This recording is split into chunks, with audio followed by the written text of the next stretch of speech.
और देखिए आज पीएम मोदी का बुलंदशहर दौरा है। 19,000 करोड़ से ज्यादा की विकास परियोजनाओं की पीएम मोदी सौगात लेकर पहुंच रहे हैं। विशाल जनसभा को भी संबोधित करेंगे प्रधानमंत्री मोदी। सीएम योगी ने लिया व्यवस्थाओं का जायजा। पीएम के दौरे से पहले सीएम योगी ने किया दौरा, तो विशाल जनसभा को भी संबोधित करेंगे। सीएम योगी ने व्यवस्थाओं का जायजा इससे पहले लिया। और देखिए पीएम मोदी आज बुलंदशहर पहुंच रहे हैं। उनके इस दौरे को बेहद खास माना जा रहा है क्योंकि बुलंदशहर को पीएम मोदी के लिए शुभ माना जाता है। और उत्तर प्रदेश में जब भी बुलंदशहर से शुरुआत हुई है, बीजेपी को बड़ी जीत मिली है। पीएम मोदी बुलंदशहर को करोड़ों की सौगात देने जा रहे हैं। जब वो बुलंदशहर पहुंचेंगे, dedicate freight corridor Aligarh Kannauj highway का लोकार्पण इस मौके पर वो करने वाले हैं। इसके अलावा मेजर ध्यानचंद विश्वविद्यालय मेरठ का शिलान्यास वो करने वाले हैं। कल्याण सिंह मेडिकल कॉलेज का लोकार्पण पीएम मोदी इस दौरान में करने वाले हैं। 20,000 करोड़ की विभिन्न परियोजनाओं का लोकार्पण शिलान्यास पीएम मोदी करने वाले हैं। तो बुलंदशहर पहुंच रहे हैं पीएम मोदी। रामलला की प्राण प्रतिष्ठा के बाद पीएम मोदी की पहली रैली होगी, जिसमें माना जा रहा है कि जाहिर तौर पर और राम मंदिर को लेकर भी कुछ खास बातें उनकी ओर से कही जाएंगी। और देखिए सबसे बड़ी बात यह है कि अब जब चुनाव एकदम सर पर है, 2024 के चुनाव में अब मुश्किल से 2 महीने का वक्त भी नहीं बचता, तो ऐसे में लगातार आप देख रहे हैं पीएम मोदी के मिशन लगातार जारी हैं। और इस बीच पीएम मोदी बुलंदशहर में पहुंच रहे हैं। वेस्ट यूपी को 20,000 करोड़ की परियोजनाओं की सौगात देने वाले हैं। चुनावी अभियान का आगाज करने वाले हैं। और ये रैली कई मायनों में बहुत ज्यादा खास मानी जा रही है। सबसे पहले आयुष का एक बार रुख कर लेते हैं। आयुष, अभी क्या तस्वीरें हैं? अब कितना लोगों की भीड़ वहां पर नजर आ रही, क्योंकि जाहिर तौर पर सुबह सवेरे ही लोगों का पहुंचने का सिलसिला शुरू हो चुका होगा। सिक्योरिटी के क्या कुछ इंतजाम हैं और क्या खास जानकारी आपके पास जो साझा करना चाह रहे हैं? बिल्कुल पूजा, लोगों के पहुंचने का सिलसिला शुरू हो गया। ठीक हमारे पीछे से ही लोगों की एक एंट्री हो रही है। इसी तरह से लगभग 20 से ज्यादा गेट्स बनाए गए हैं। जिनके पास पासेस है उन पासेस को चेक किया जा रहा है। यूपी पुलिस के जवान यहाँ पर लगे हुए हैं। तमाम लोगों के पासेस को चेक करने के बाद ही एंट्री दी जा रही है। हालांकि सर्दी बहुत ज्यादा है, टेम्परेचर जो है वो 10 डिग्री से नीचे है और धुंध और शीतलहर की वजह से भी यहाँ पर ज्यादा कोल्ड फील किया जा सकता है। तमाम लोग आपको दिखेंगे टोपी मफलर लगाए हुए। इसका बड़ा कारण ये कि ठंड ज्यादा है। और इसके अलावा ये पूरा हिस्सा जो आप देख रहे हैं, यहीं पर लगभग 2 लाख की भीड़ बैठेगी। इसके ठीक यहाँ पीछे आप जो हिस्सा पूरा देख रही हैं, यहाँ पर 2 लाख लोगों की कैपेसिटी वाला हैंगर तैयार किया गया। वाटरप्रूफ हैंगर है क्योंकि मौसम साफ नहीं है और इस वजह से बारिश की संभावना भी हो सकती है। यही कारण कि वाटरप्रूफ हैंगर तैयार किया गया है। ठीक इधर आप जो देख रहे हैं, यहाँ स्टेज तैयार किया गया और उधर शिलापट्टिकाएं हैं जहां प्रधानमंत्री नरेंद्र मोदी आज कल्याण सिंह के नाम पर राजकीय मेडिकल कॉलेज का शुभारंभ करने वाले हैं। और मेरठ में मेजर ध्यानचंद विश्वविद्यालय की सौगात भी मिलेगी। इसके अलावा फ्रेट कॉरिडोर से जुड़े हुए, सड़क से जुड़े हुए, स्वास्थ्य व्यवस्था से जुड़ी लगभग 20,000 करोड़ की परियोजनाओं की सौगात वेस्टर्न यूपी को मिलने वाली है। और यही नहीं, यहाँ से जो कनेक्टिविटी है चारधाम यात्रा की, उसको भी और ज्यादा बेटर करने का प्रयास इन सड़कों के जाल से किया जा रहा है। मुख्यमंत्री योगी आदित्यनाथ कल देर रात पहुंचे थे। व्यवस्थाओं को उन्होंने देखा और कुछ ही वक्त बाद मुख्यमंत्री यहां पर एक बार फिर से पहुंचेंगे। व्यवस्थाओं की एक बार फिर से उनकी तरफ से समीक्षा की जाएगी। कल देर रात वो पहुंचे थे, उस वक्त भी दिशा निर्देश उनकी तरफ से दिए गए थे और एक बार फिर से सीएम योगी यहां पहुंचेंगे। अहम इस वजह से है क्योंकि इसी बुलंदशहर से 2014 में लोकसभा चुनाव का शंखनाद नरेंद्र मोदी ने किया था और तब के बाद 10 साल बाद लगभग प्रधानमंत्री बनने के बाद नरेंद्र मोदी यहां पहुंच रहे हैं। बुलंदशहर एक शुभ आरंभ हुआ था, शुभ माना जाता है बीजेपी के लिए, उस कैंपेन के लिए। यही वजह है कि एक बार फिर से इसी बुलंदशहर को चुना गया है।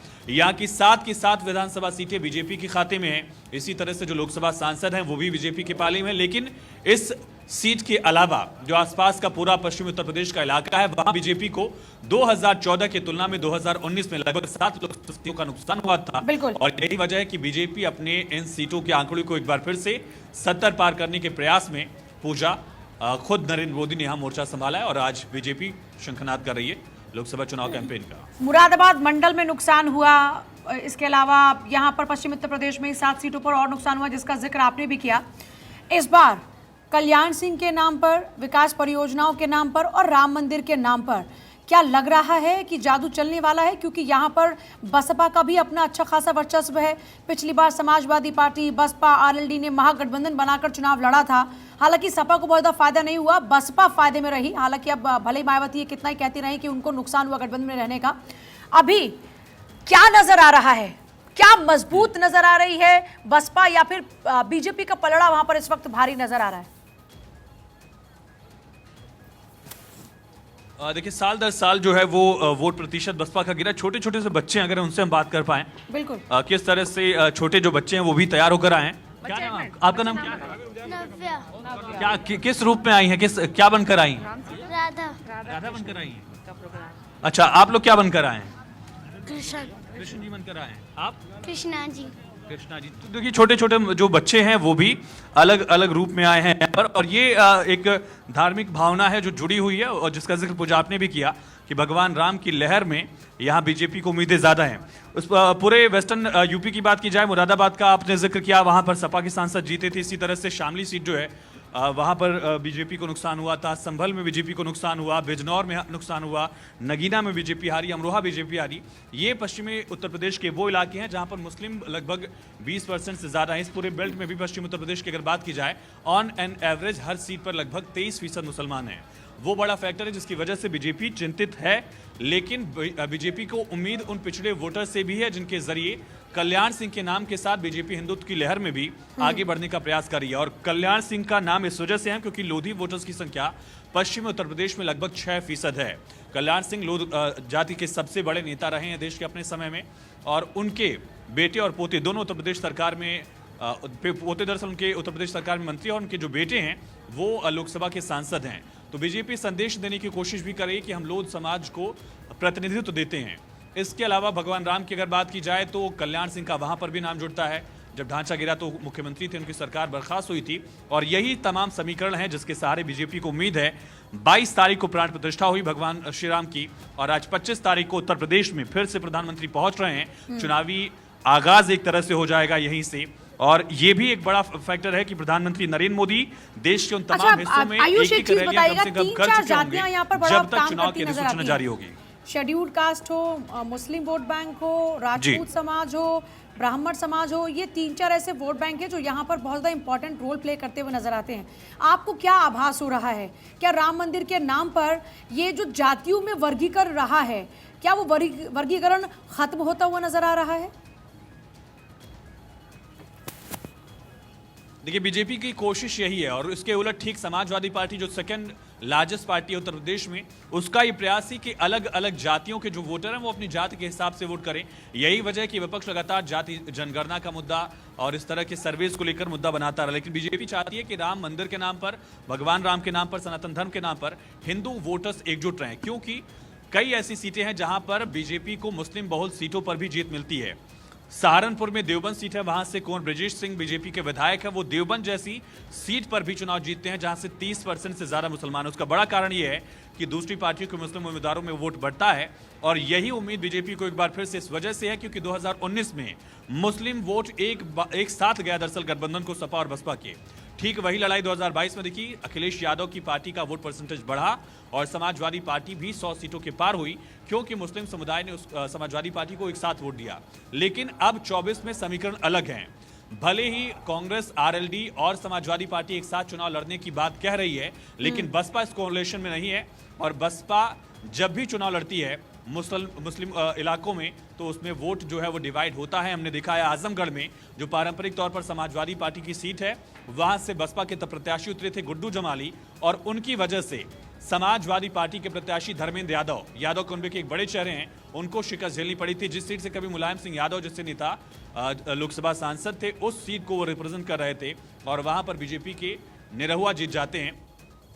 कह सकता है कि अगर बसपा अलग लड़ेगी तो मुस्लिम वोट डिवाइड होगा, और यही वजह है कि बीजेपी पश्चिम उत्तर प्रदेश में और जोर लगा रही है और ताकत लगा रही है, क्योंकि बीजेपी जानती है कि इस बार 2019 के इतर समीकरण अलग हैं।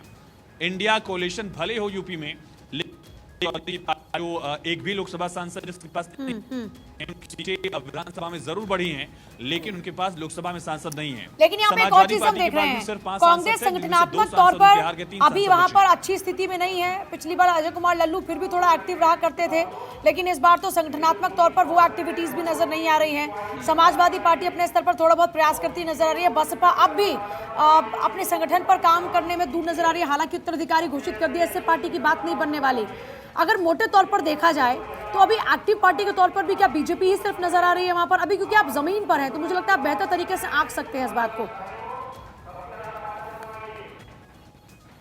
देखिए कि राम मंदिर का प्रभाव अभी हम यहाँ से खुद वक्त पहले जब यहाँ पहुंच रहे थे इस हैंगर में, अलग अलग बैनर पोस्टर्स के जरिए अयोध्या की तस्वीरों को भी दिखाया गया है। हाँ। भगवान श्री राम लला की जो प्राण प्रतिष्ठा के बाद जो प्रतिमा है उसकी तस्वीरें भी लगाई गई हैं और अयोध्या का विकास कैसे किया जा रहा है ये अयोध्या कैसे। ठीक है आयुष, बहुत शुक्रिया आपका फिलहाल पूरी जानकारी के लिए। देखिए मिशन यूपी की जब बात आ रही है, हिंदुत्व के नायक पूर्व मुख्यमंत्री कल्याण सिंह के प्रभाव वाला क्षेत्र है ये, और पीएम बड़ी संख्या में लोगों को संबोधित यहां पर करने वाले हैं। बीजेपी मजबूती के साथ में वेस्टर्न यूपी से रैली करने जा रही है। 2014 के चुनाव में जब यहां से आगाज हुआ तो 71 सीटें हासिल की थी, हालांकि 2019 के चुनाव में वो संख्या घट गई थी और यहां पर आंकड़ा 62 का था। और अब बुलंदशहर से आगाज फिर से माना जा रहा है कि पीएम मोदी के लिए शुभ होगा और इसीलिए बुलंदशहर से आगाज किया जा रहा है 2024 के प्रचार को धार देने का। तो अब आप समझ सकते हैं कि स्ट्रैटेजी पर काम लगातार कर रही है बीजेपी और यहाँ पर भी राम मंदिर की गूंज भी सुनाई देने वाली है